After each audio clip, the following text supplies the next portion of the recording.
Once upon a time, in a peaceful village nestled between green hills and a flowing river, there lived a small community of farmers, weavers, and craftsmen.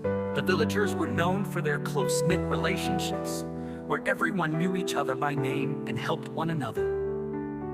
The heart of the village was the central square, where the market was held every week, and children would play in the evenings, their laughter echoing through the narrow streets. One day a mysterious traveler arrived in the village. He was a tall man with a cloak that shimmered like the stars, carrying only a leather pouch and a walking stick. The villagers were curious but cautious, for they had rarely seen strangers. One day, a mysterious traveler arrived in the village.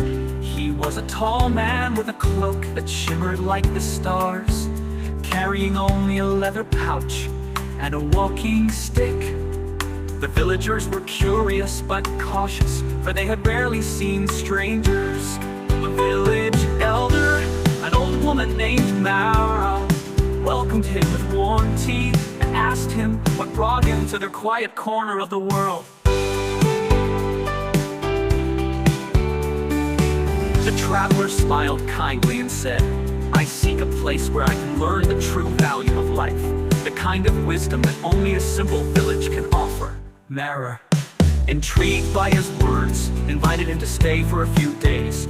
During that time, the traveler watched the villagers go about their daily routines, working the fields, weaving cloth, and repairing tools. He observed how they shared everything, from the fruits of their labor to their stories and laughter. There was no greed or envy here, only cooperation and a deep sense of belonging. One evening, as the sun set over the hills, the traveler sat with Mara by the fire. "I've learned so much during my stay," he said thoughtfully, "but there's one thing I still don't understand. Why do you all seem so content with so little?" Mara looked at him, her eyes sparkling with wisdom.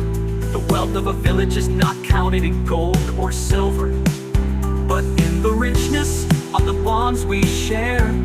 It's the kindness in a neighbor's smile, the joy of working together, and the peace of knowing we belong."